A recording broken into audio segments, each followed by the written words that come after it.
All right. Let me close this. Open the wrong thing. Okay. Let me get the lights whatnot adjusted. Let's get started. So, start off. Sign-in sheet. We'll get that started up. You all have a present for me, so if you haven't turned that in, go ahead and pile that up here. Now, I know, of course, as soon as you turn in an assignment, I have another one for you. You know how that goes. This is a pretty loaded assignment. I'm going to go ahead and give it to you now. Yeah, funny stuff, right? But this assignment is not going to be due until the Thursday after break, so you got a lot of time on it. And there's a lot of problems on it. Like there's 5 problems, but they're pretty repetitive. Like problem 1 is just like some more circle and stress transformation stuff, and it's really just, you know, here's the stress, plug into your transformation formula, there you go. I mean, it is what it is. So it's pretty basic stuff. Now, some of it involves the combined loading aspects that we're going to talk about today, but I think you're going to find this is pretty straightforward.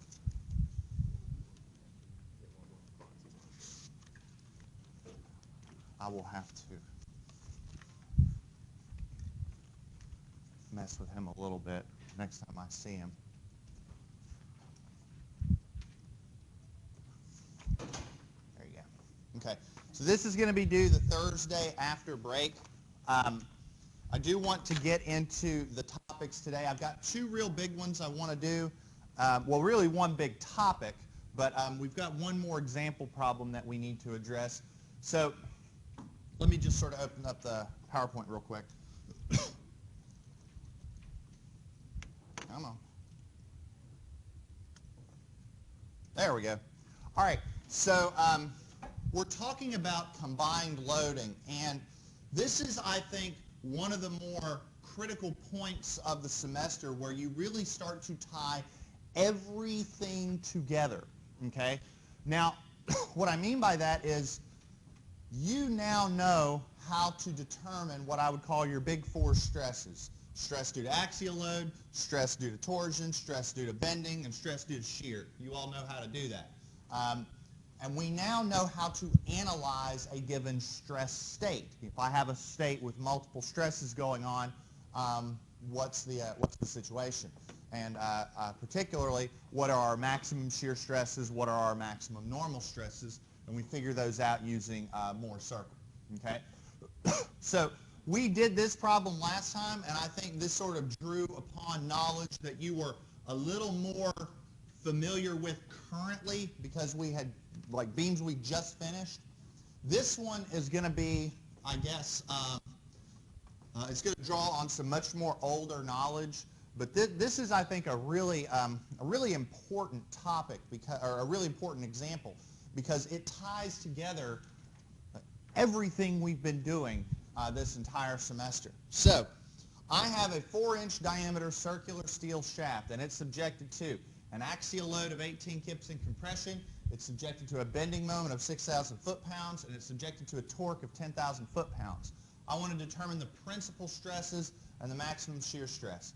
This is where it's at. I mean, there is so much going on in this problem, but it's going to draw on so much from day 1 all the way to the last day. This is a really nifty example. Okay.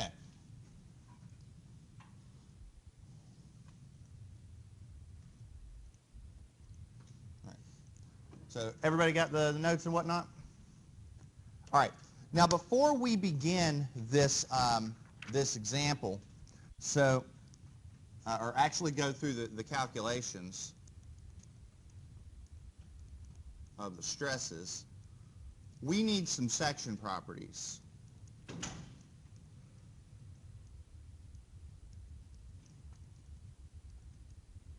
Now, we're dealing with a shaft that is 4 inches in diameter. So this is going to be one of those things where you're literally just calculating as many section properties as you can. So I'm going to have you do a little bit of digging today. So let's start off with this, okay? How do we calculate the area of a shaft that is 4 inches in diameter? Just basic. Pi r squared or pi d squared over 4, right? Everybody remember that? All right, now, so pi over 4 times 4 inches squared. What's that come out to be?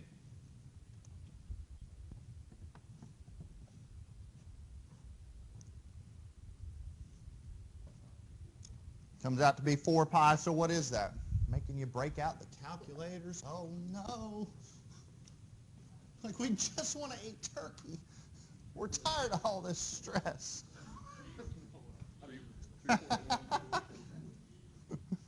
I know things. 12.57. 12.57, there we go. All right. I'm going to make you do a little bit of digging. 12.57 inches squared, right? Now, how do we calculate the moment of inertia?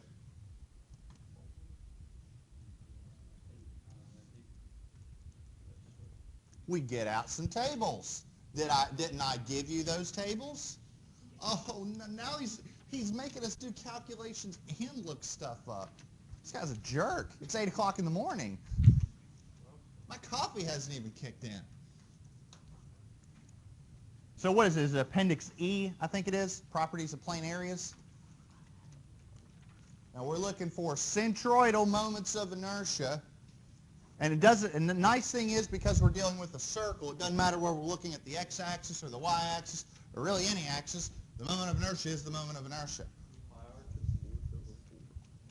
Sorry. All right. Yeah, it's going to be that one, Appendix E. And pi r to the 4th over what? Is there one in terms of d? Pi d to the 4th over 64. What case was that? Case 9. Now, does everybody see that? Let me see your handout. So we're getting that from this, okay?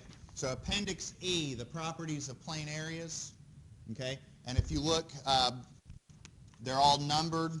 You go to Case 9, and everything's referenced with respect to the centroid. So in your book, it's on page 1065. And you can see the moment of inertia is pi d to the 4th over 64. Everybody see that? So we have pi over 64 times 4 inches to the 4th. Bless you. Let me clean that up a little bit.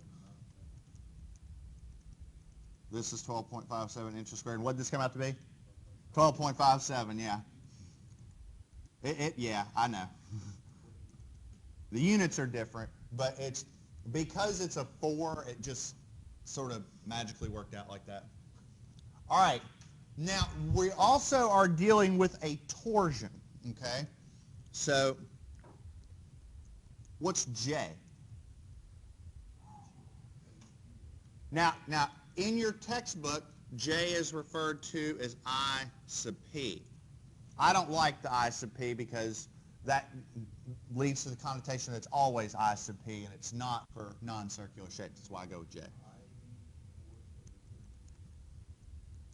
Y'all remember that formula? Been a while since we used it, right?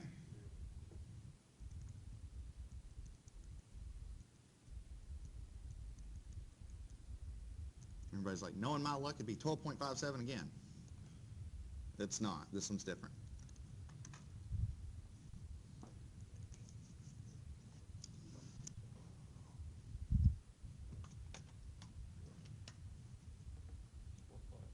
And what does that come out to be? 25.13.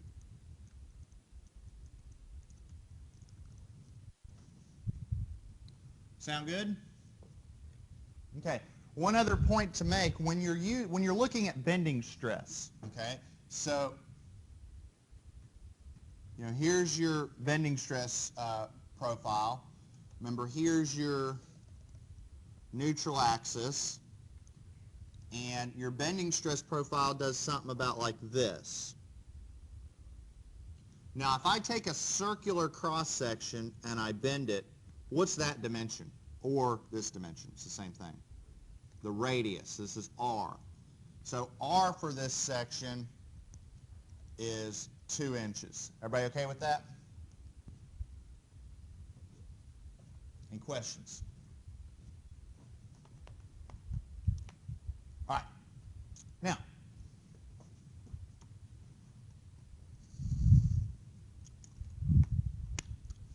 let's deal then with each one of those loads one at a time. What's the first one?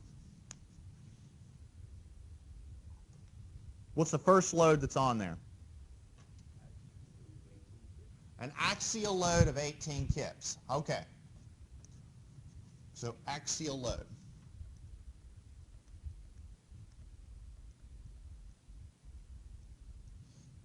All right. Now, that load is 18 kips, and it's in compression.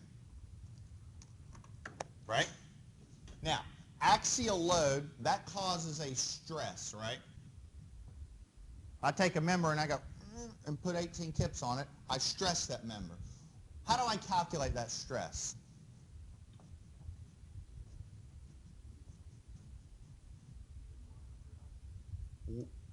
My over I would indicate that we are applying a moment. That's not a moment. Say that again? Force over area. This is an axial load. So therefore, the stress, and we're doing normal stress, is P over A. Okay? Now, what I'm going to do is this. This is what I'm going to do. I'm going to call this sigma sub x. In other words, here's my shaft.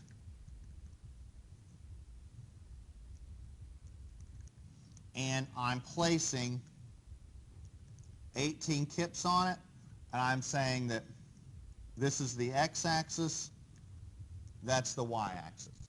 Okay? Is everybody okay with this? All right. So this is 18 kips divided by what? 12.57 inches squared. So sigma sub x is what?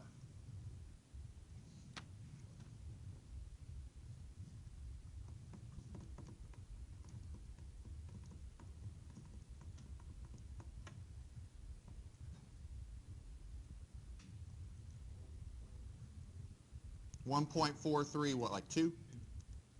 Now, what are the units? KSI. Now, without dealing with any signs, okay, I'm going to say that this is in compression. We'll deal with that later. Okay? But one thing I do want to point out about this number, okay? Let's visualize, use our noggins, make sure we understand what's going on. I have an axial shaft, and I am applying 18 kips on it, okay? What does the cross-section of that shaft look like? If I, remember, what is it, Judy chop or lightsaber right through the section? What do I have? I have a circular shaft, right? If we're talking only about the axial load, what's the stress right here? What's the stress right here? What's the stress right there? What's the stress right there? Say it again. It's all 1.432. In other words, if I take this section, I apply a load, I'm saying force per unit area. It's the same stress everywhere. Okay? Does that make sense? That's important. Okay? That's really important for what we do next. When we add up values and subtract values, we want to make sure that we're doing this appropriately. Sound good? All right. Now, what I'm going to do is I'm going to skip a little bit. I'm going to do the torsion next.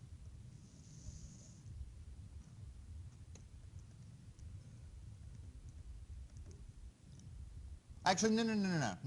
Let's go in order. Let's go in order. Let's do the bending moment.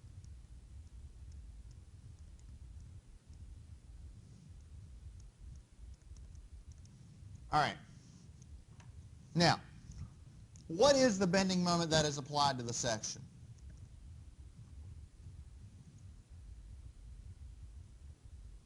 Well,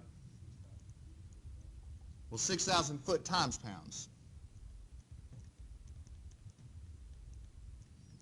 So 6,000 foot-pounds, let's keep this simple. 6,000 foot-pounds is how many foot kicks?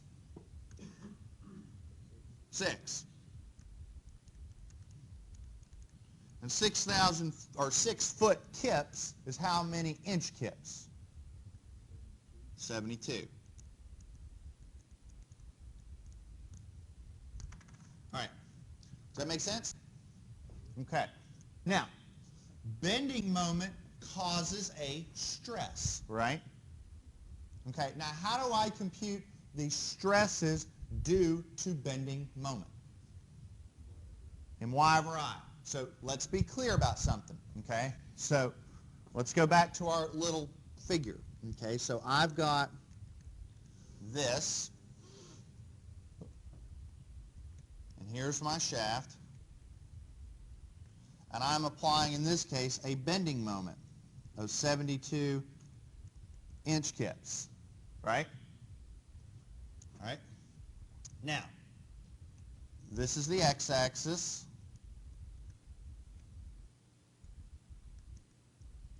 This is the y-axis. Now, we've already talked about this. What does the bending stress profile look like? I mean, if I cut a section right through that shape, what does it look like?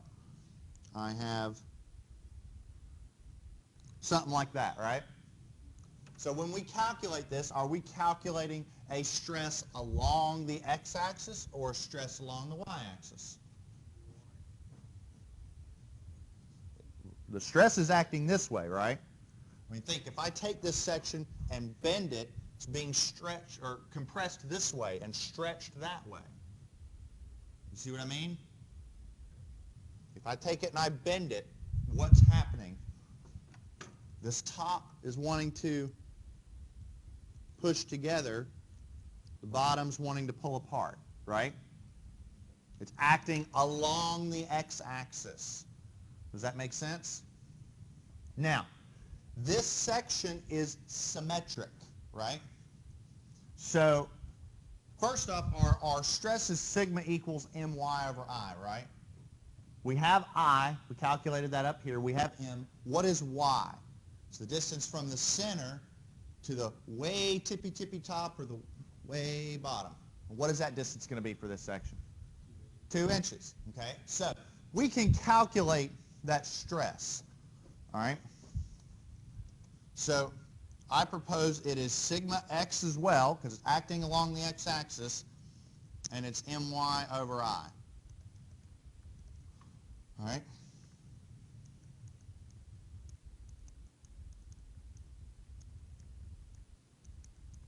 Over, and what's I?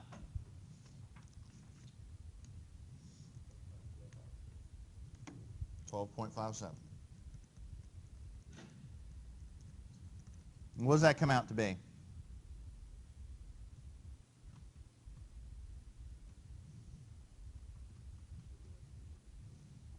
What's that?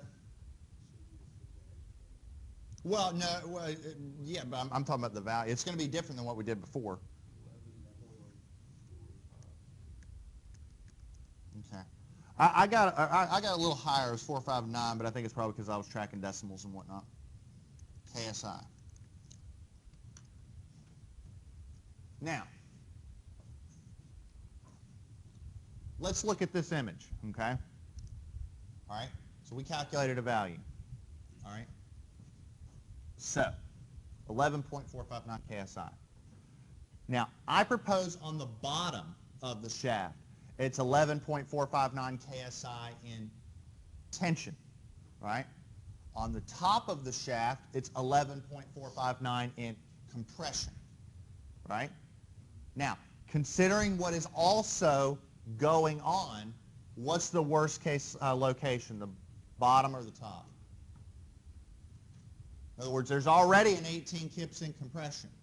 So if you're the engineer and you're the analyst, do you care more about what's going on the bottom of this shaft or the top? The top. And why the top?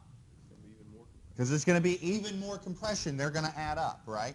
So I propose what I really care about is the stress and compression. Make sense? Everybody okay with that? All right. Any questions? That's an important point to make. All right. Everybody have this? All right.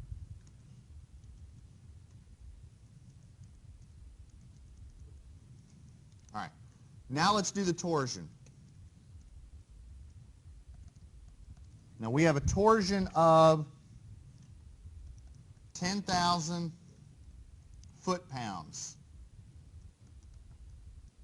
which is 10 foot kips, which is 120 inch kips.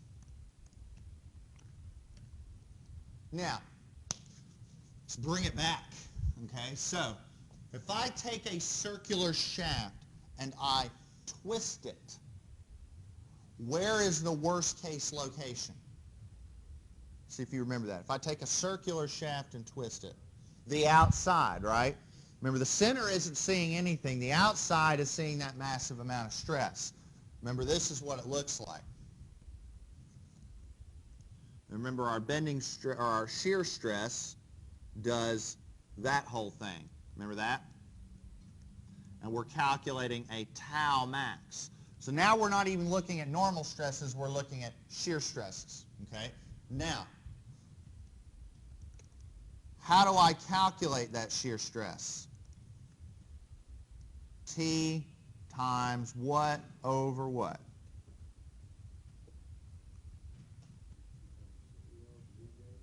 Well, okay. TL over GJ would give us the angle of twist. If we're looking for the stress, go back a couple slides. There you go, TR over J. So, 120 inch kips times 2 inches divided by what's J?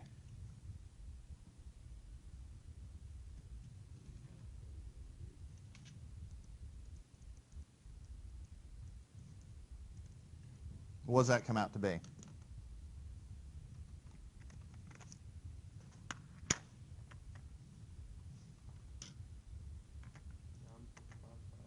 Say it again. 9.55. Anybody else get that? 9.55. We'll just leave it at 0. KSI, right? So we're starting to identify a worst case location for our shaft. I propose that the worst case location for our shaft is the top of it, okay? Because the top of it sees the same axial stress as everywhere else, but the top of the shaft is on the edge of the shaft, which sees the largest shear stress from torsion, and it sees the largest bending stress. Make sense? Okay, that's important, all right? So now, if you understand that, what we can do is look at some stress analysis.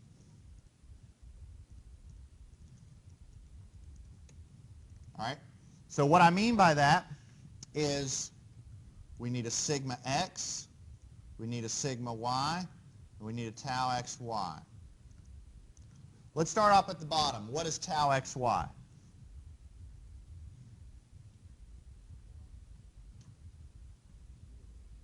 No. We've already calculated a tau.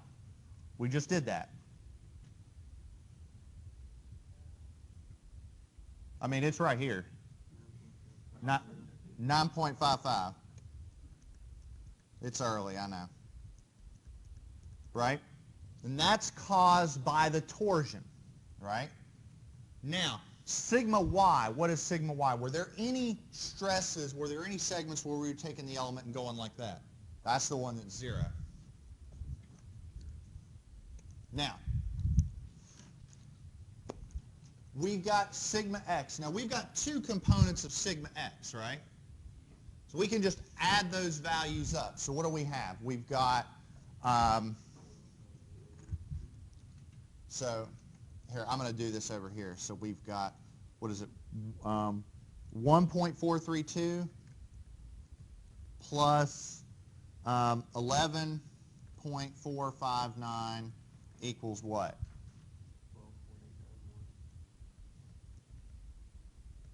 Now, is that in compression or tension? Compression. I propose then that for sigma x we should use negative 12.891 KSI. And so you're wondering, like, where the heck did you get the 12.891? I added these two values up. But since they're both compression, tensile positive, compression negative. Make sense? All right. Now I've got a sigma x, I've got a sigma y, I've got a tau xy. I can use Mohr circle to get my worst case scenario. So I need sigma average and I need the radius. So tell me, what's sigma average? You got to go back and dig through your notes. Oh no. Oh no. It's not even in this PowerPoint, it's in a previous one. Oh no.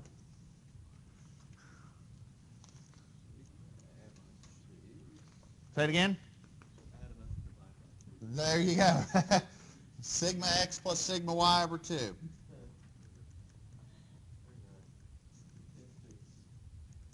Got to love that naming, right? Now, so what is that? It's negative 12.891 plus 0 over 2. What does that come out to be? That's what the calculator's for. Not bad.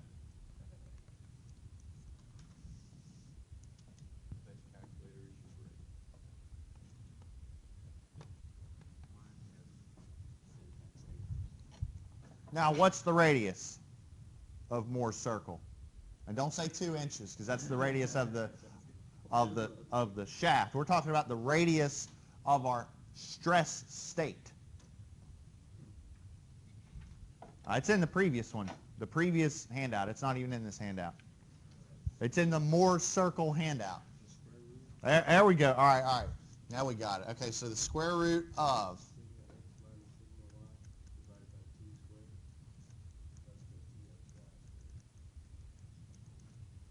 tau xy. All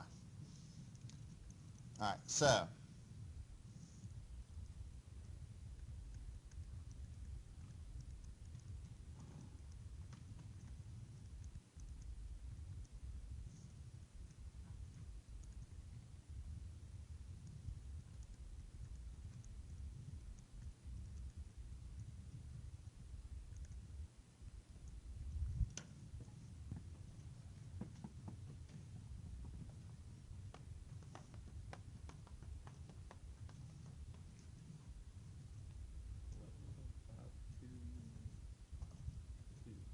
okay, I got an 11.522. Is there a second on that?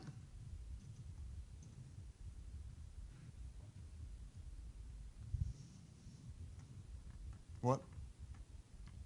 Say it again. 11.522?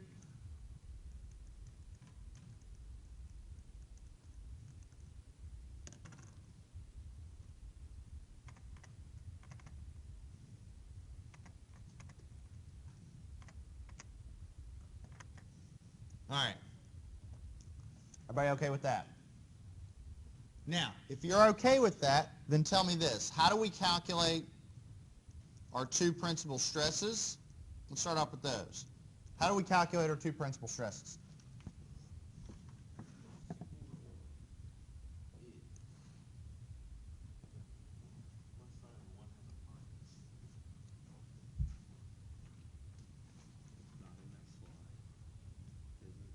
Maybe this is one I wanted you all to write down from the last time. I'm crafty like that. What we got? Average plus R. Say it again. Sigma average plus R. Okay, and then the next one? Sigma average minus R. There we go. That's the beauty of these formulas. It's pretty easy to remember. So sigma average plus R, sigma average minus R. You tell me, what do we get?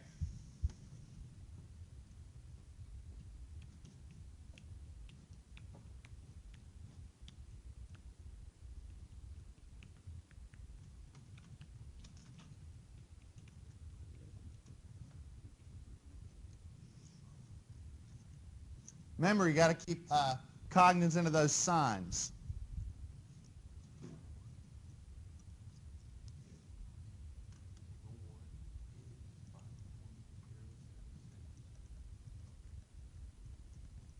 And the next one.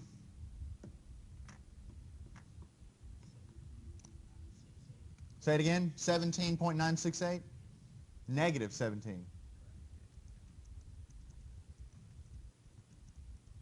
See, think about this. All right, look at these numbers, okay? Before, you were telling me that the total compressive stress on this section was 12.891. That's not really the case. That 12.891 is based on me just drawing those coordinate axes where I thought made sense. In actuality, the worst one's negative almost 18 KSI. I mean, that's like close to 40, 50% more stress. I mean, that's no joke. So you really got to be able to assess that. So there's your maximum normal stresses, if you will. What's your maximum shear stress? How do you calculate tau max? There's a hint. There's no calculation. We've already calculated.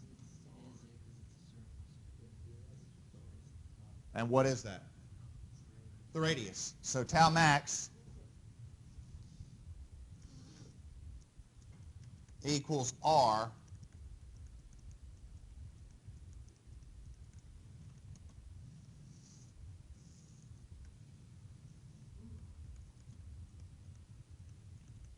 So think, the torsion formula tells us that the maximum shear stress is 9.55 KSI. But because there's other stuff going on the shaft, really our worst case shear stress is 11.5. There's a lot more going on, okay? Does that make sense? That's a really important point to assess, okay? I really like this example because it ties everything together that we've been doing all semester. All the axial stuff, the torsion stuff, the bending stuff, and all in one big final, hey, here it is. Yeah, that's a technical term. All right. Any questions? Any questions? All right. We got one more topic I want to cover on combined loading, and it's going to sound like this is solely for you mechanical folks, but us civils, we do use a pressure vessel analogy as well. When you civils take reinforced concrete design and we look at columns that are spirally reinforced, we select that spiral reinforcement assuming that it acts as a pressure vessel. So you will see this again. Okay, so what do I mean by a pressure vessel? I mean a cylindrical, thin-walled section that is being subjected to an internal pressure, okay? Now, we're going to assume that these cylinders are relatively thin.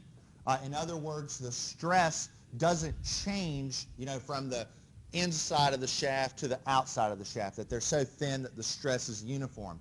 I'm teaching a class next semester called Advanced Stress Analysis, which is essentially Mechanics of Deformable Bodies 2, and in there we look at thick-walled cylinders if the stress does change along the shafts. That's another topic for another day if you're interested in it. Now, you know me, I love my samurai swords and lightsabers, so if I cut a section throughout through the pipe or through the pressure vessel, what's happening is I'm going to get, this is what I've got going on. So I propose that inside the wall of the cylinder, I'm developing some tensile stress, which, I mean, if you think about that, that makes sense. I mean, what happens when you blow up a balloon? The balloon goes, it experiences a tensile stress across the board, right? I propose that's what's going on here. We're increasing the pressure inside this pressure vessel, and we're developing a tensile stress along the wall of the vessel. So let's look at some variables. So P is going to be my applied internal pressure. R is going to be the radius, so D, diameter. T is the thickness, and then B is the width of this little slice that I've cut out. All right, sound good? Now, equilibrium tells me, before I go into this, equilibrium tells me that everything going this way has to equal everything going that way. Sound good? Okay. Now, I propose that this pressure, if I'm developing a tensile stress along the wall and it's going this way, there has to be a pressure acting in that way. And I propose that pressure is just P, the internal pressure inside the vessel, times that area, which is B times 2R times the pressure, so 2 PBR. Okay. Now, if I look inside the pressure vessel, I mean, again, think to like if you're blowing up a balloon. You know, if I blow up a balloon, what's happening to the air inside that balloon? Well, it's causing the balloon to expand, but how is it doing that? Well, it's acting everywhere. You know what I mean? That balloon, that air pressure inside that balloon is pushing in all directions, okay? So inside, you know, if I look at this right here, just the pressure vessel as a whole, it's in equilibrium, okay? Because everything going this way equals everything going that way. Everything going this way equals everything going that way, and et cetera, right? So inside, you know, it's in equilibrium. Well, when I cut a section, you know, like this, I propose that my resulting pressure in this instance is sort of acting this way, right? It's like everything going up equals everything going down, but I've still got a net force going to the right. I have to develop some force going to the left, hence the internal force inside the cylinder.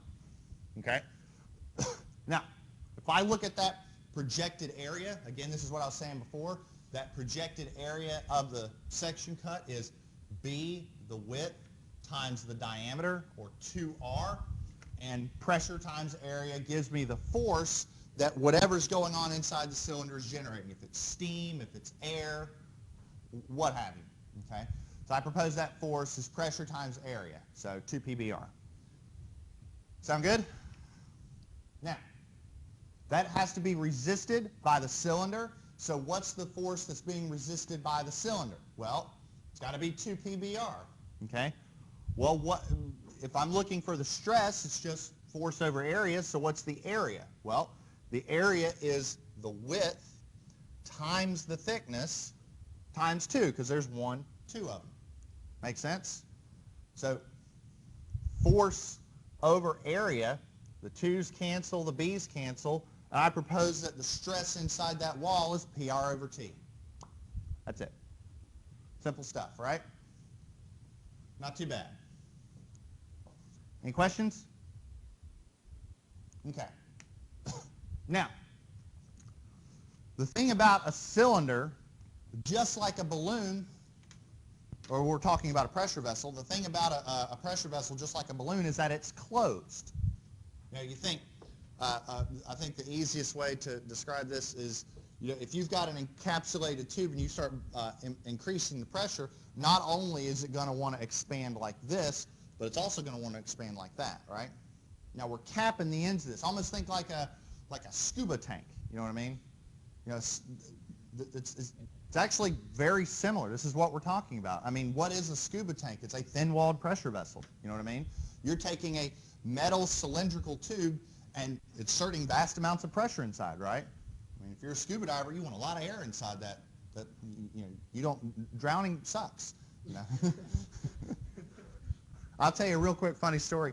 I had an internship when I was an undergrad at this company called Fugro Trans in Houston, and they did GPS positioning in the Gulf of Mexico. And one of the training sessions, I mean, we went through weeks of training, safety training, equipment training. One of the things that they had us do was learn how to successfully escape a helicopter if it crashed in the Gulf of Mexico. So they had this large helicopter simulator. It was about the size of an SUV. They had it attached to a crane, and this was all indoors, and there was an Olympic-sized swimming pool right there. So they would strap us in, and we would get dunked in, and we would have to get out, and they would do it upside down and right side up. So let me explain something to you, okay? The first time that happens, you are in a large metal cage that is sinking below the water that you cannot escape. The first time that happens, you're thinking, all right, this is it. It's been fun. No, that's the first time. By the time we had done it 5 or 6 times, we were like, shoot, let's go again. This is awesome. Because it started to get, I know it's going to sound strange, but it started to get fun, which is actually the point. You know, because if you're not nervous, then that's sort of the whole point, so that you'll be more comfortable in that scenario. Now, the best part, the funniest part was they said, so after completing this training, you will be able to successfully, you will have a 90 to 95% chance of escaping a helicopter that crashes in the Gulf, assuming it remains intact. So somebody raises their hand. So what's the chances of the helicopter remaining intact after it crashes in the Gulf? Oh, like 2 or 3%. I mean,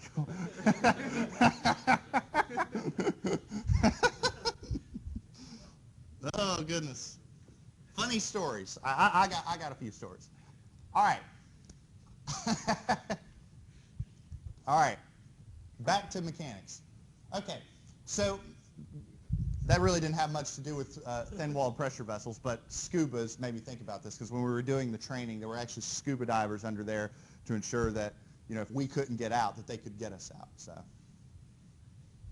that didn't provide us with a lot of comfort, but maybe a little bit.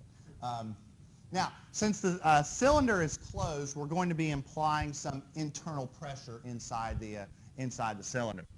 Okay, okay, that makes sense. If I'm applying pressure inside and I've got the cylinder closed, what's happening is this. So think about the balloon, okay? I'm blowing up the balloon. It's wanting to expand. Not only am I developing a stress along the wall in this direction, I'm going to be developing a stress this way as well, right? And think about it. Think about the balloon. If I blow up the balloon, the whole thing experiences tension. I experience tension in the other direction as well. Make sense? Okay. Now, I propose that, you know, stress over area, it's the same thing. So first off, if we look at the area, I mean, what's the area of this pressure vessel along this direction? Well, since we're dealing with a thin-walled tube, I propose that it's just the thickness times the circumference. That make sense? So the thickness is T, and the circumference, what's the circumference of a circle? 2 pi r? Sound reasonable, right? Okay. I have to develop a stress along the wall of this tube that matches the internal force. What's the force? Pressure times area. So that pressure times this area, this section cut, well, what's the area of a circle? Pi r squared, right? So stress equals force over area. Here's my force, here's my area. Divide, you notice the pi's cancel, which is nice from a computational standpoint. One of the r's cancel, and I get PR over 2t. And since sigma 1 was PR over t, it's just half that. Okay? Does that make sense? All right. That's basically it. Okay? That's the long and short of it. So if you're looking at a given element within a thin-walled pressure vessel, you're going to develop a sigma 1 and a sigma 2.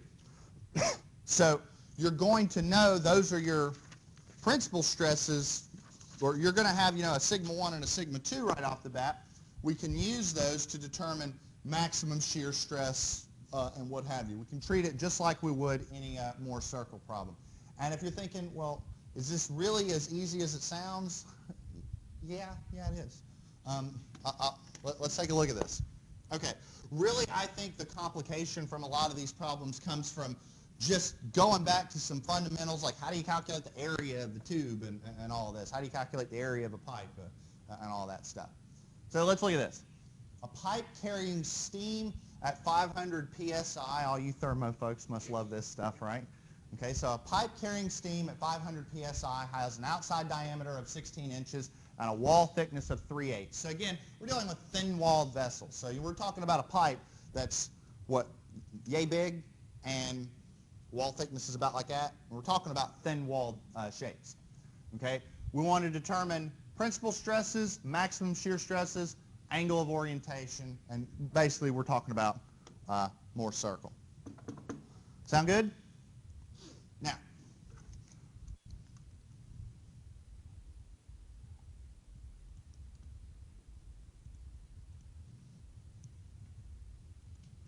okay, let me see what time it is.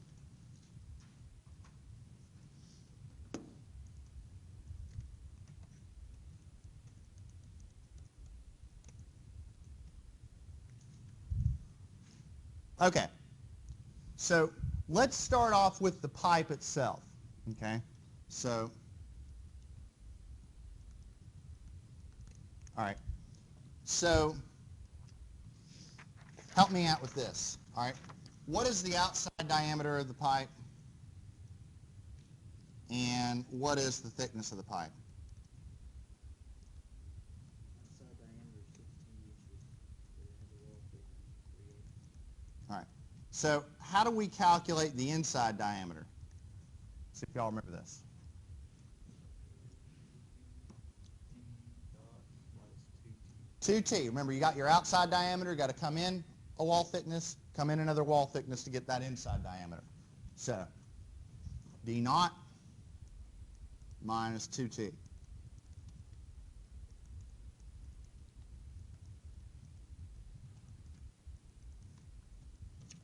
So plug and chug, that comes out to be 15.25. Whoa, what the heck's going on there?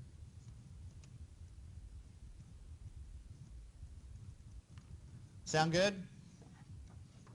When we determine our radius for these problems, we're looking for from the internal diameter. So R is di over 2.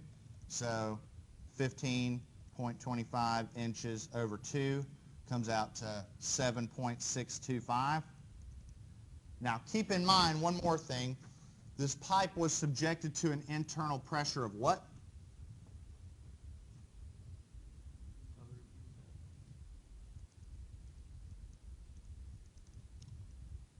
All right. Sound good? Now, let's look at normal stresses.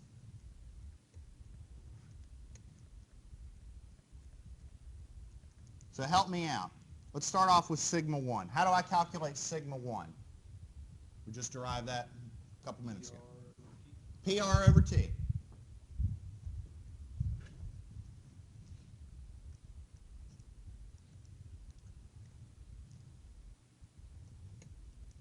So what is that? We've got 500 psi. We've got 7.625 inches over 3/8. What's that come out to be?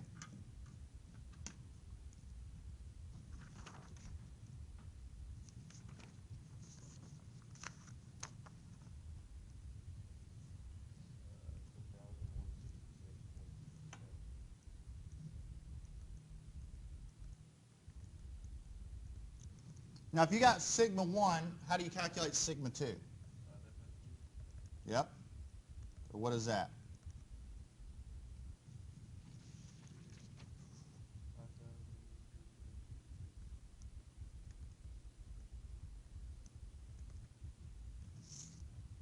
Simple, right? If you've got that, you can do some stress analysis.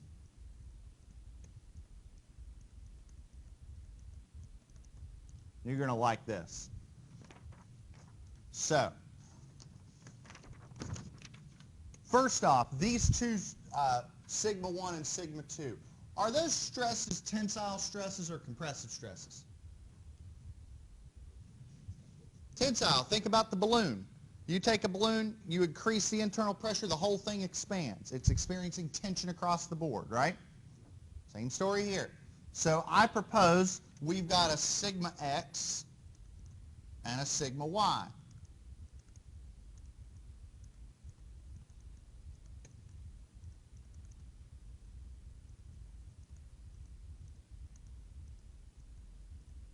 And they're positive.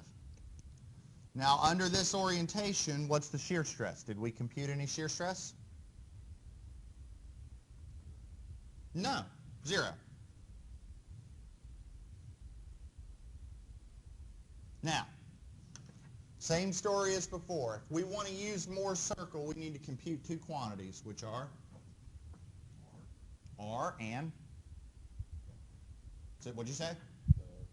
Sigma average. So, what is sigma average?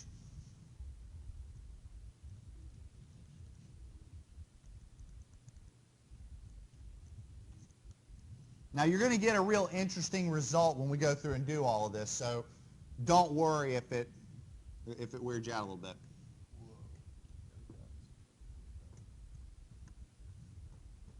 Interesting. Well, that's a little bit of a coincidence, but that's not what I'm talking about.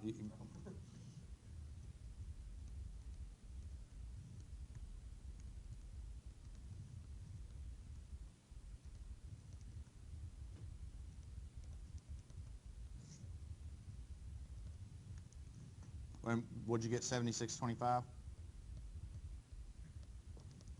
Now what's R?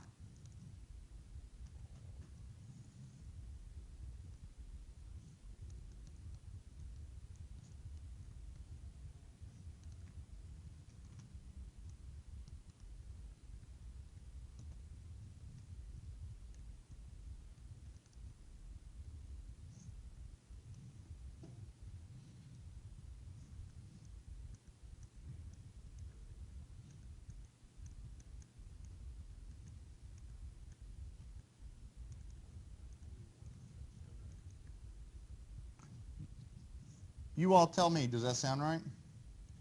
He got something like 25.41. Do I have a second on that? Remember, there's no shear stress.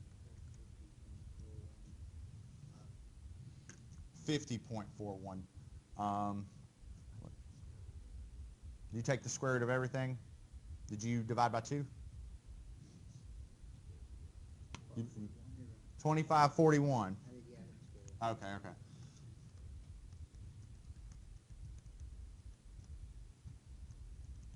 All right.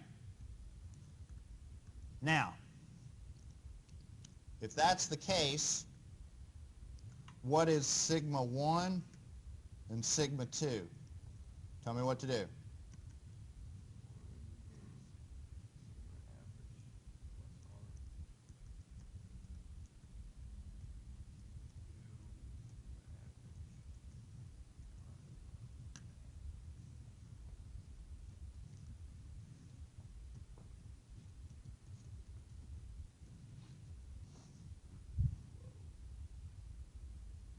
What's going on with sigma 1 and sigma 2?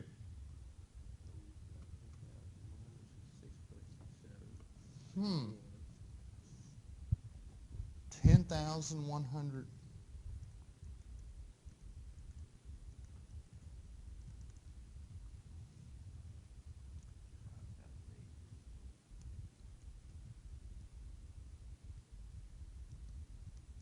What's tau max? We'll deal with that one in a second. No, say it again. R, it's your radius, right?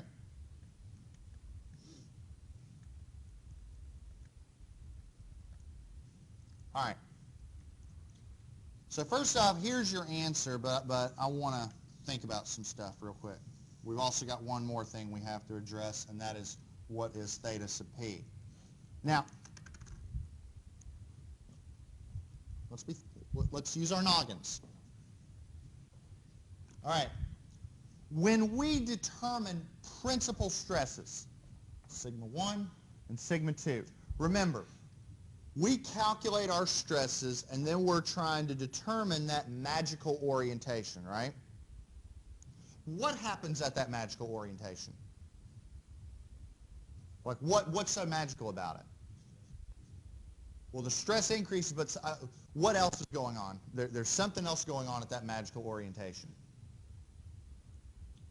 What happens to the shear stress at that magical orientation? Decreases to what? Let's go back to this. All right, let's go back to this. Remember this? We're looking at maximum normal stresses, but we're looking at no shear stress, right? Remember, that's what's going on with Moore's circle, right? Those maximum stresses. Here, let me pull up Moore's circle, the Moore's circle we did last time.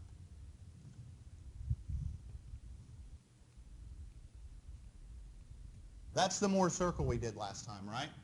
And if you remember, this is sigma 1 and sigma 2 right here on the very ends, right? And what's happening at sigma 1 and sigma 2? All right, we've got these pretty extreme values on the x-axis. What's the values on the y-axis here and here? 0. There is no shear stress. Make sense? So what we got here for this pressure vessel, we got that here were our, let me scroll down a little bit. Here were our inputs, and when we try and determine principal stresses, we get the same thing. That's because principal stresses are the stresses where the shear stress is 0, and it was already 0. Make sense? So let me ask you the question. When we determine principal stresses, we're trying to determine that magical orientation. What is the principal orientation for this element? It doesn't, well, it has one. What would the angle be? 0. The angle is 0. Now, if you want, you can go through and calculate, here, let me go back. Let me go back a little bit. If you want, you can do this.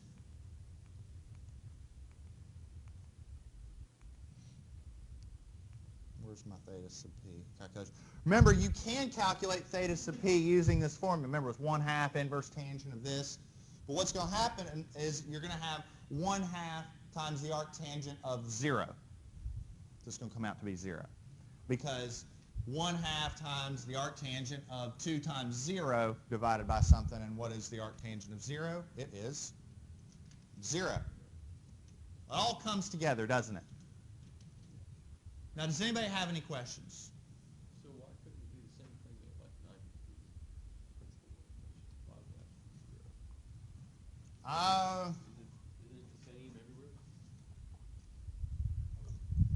Well, 90 degrees would be sort of taking the element and flipping it upside down, because remember, it's 2 times theta. And that would sort of be looking at it in the same way.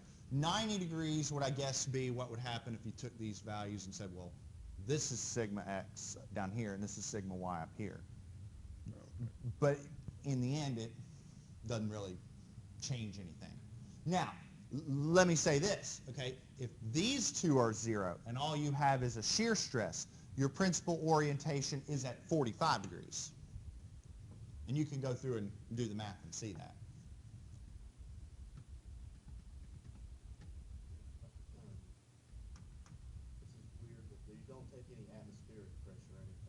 No.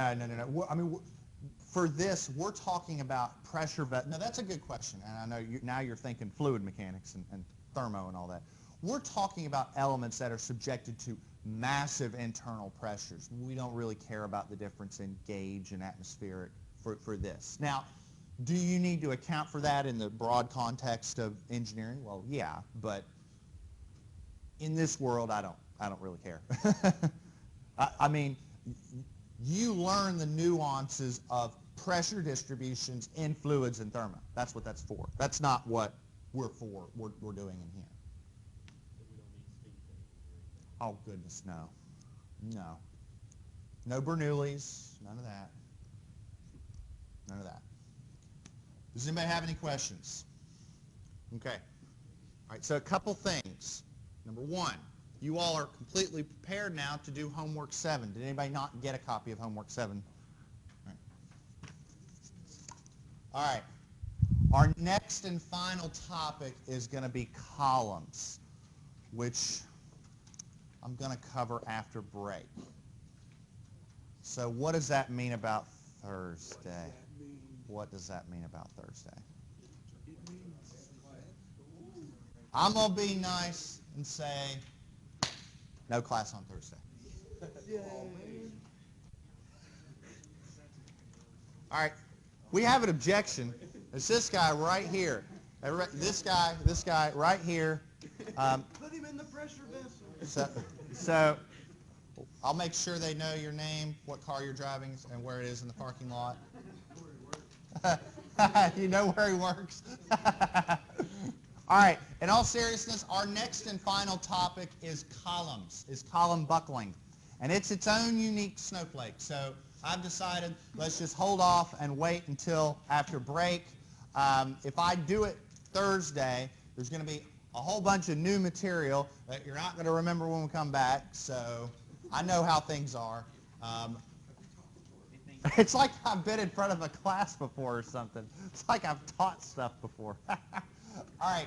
In all seriousness, as long as everybody's signed the attendance and whatnot, I guess I will see you all when you get back. You all have a great break. Eat a bunch of turkey. Don't forget your homework. Do the Thursday you get back. That's all I got. We'll see you. I need the sign-in sheet. All right. Sign-in sheet should be circulating around somewhere. There we go. Mr. Harris has got it.